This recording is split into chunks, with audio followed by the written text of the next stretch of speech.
Seconde épître de Paul aux Corinthiens, chapitre 11.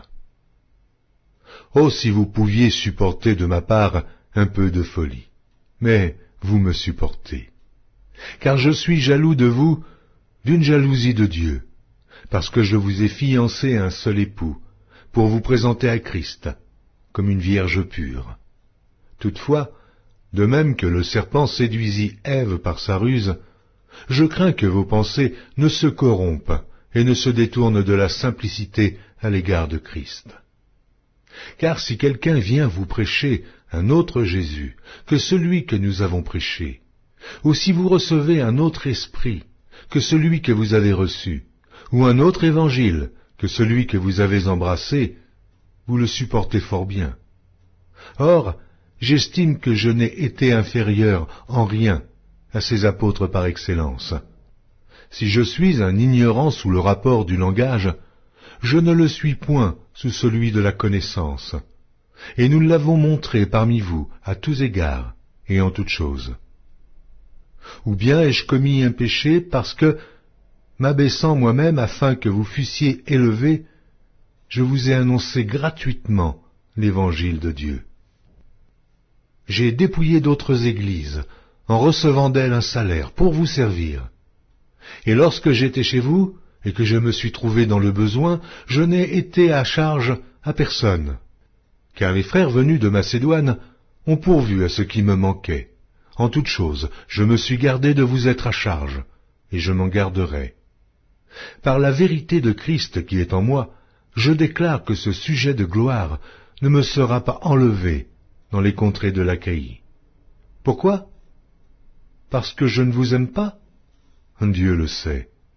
Mais j'agis et j'agirai de la sorte pour ôter ce prétexte à ceux qui cherchent un prétexte, afin qu'ils soient trouvés tels que nous dans les choses dont ils se glorifient.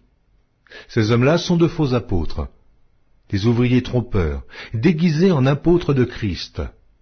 Et cela n'est pas étonnant, puisque Satan lui-même se déguise en ange de lumière. Il n'est donc pas étrange que ces ministres aussi se déguisent en ministres de justice. Leur fin sera selon leurs œuvres. Je le répète, que personne ne me regarde comme un insensé. Sinon, recevez-moi comme un insensé, afin que moi aussi je me glorifie un peu. Ce que je dis, avec l'assurance d'avoir sujet de me glorifier, je ne le dis pas selon le Seigneur, mais comme par folie. Puisqu'il en est plusieurs qui se glorifient selon la chair, je me glorifierai aussi.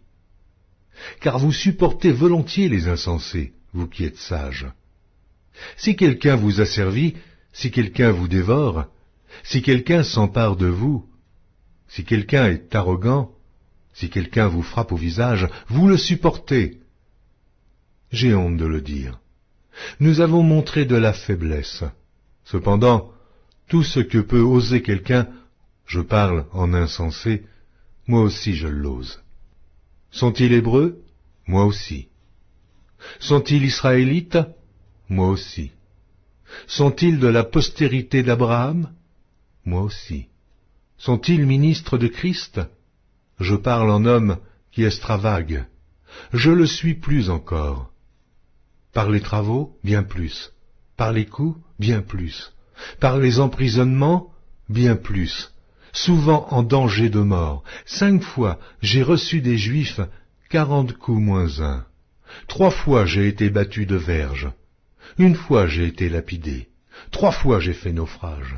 J'ai passé 1 jour et 1 nuit dans l'abîme. Fréquemment en voyage, j'ai été en péril sur les fleuves, en péril de la part des brigands, en péril de la part de ceux de ma maison, en péril de la part des païens, en péril dans les villes, en péril dans les déserts, en péril sur la mer, en péril parmi les faux frères.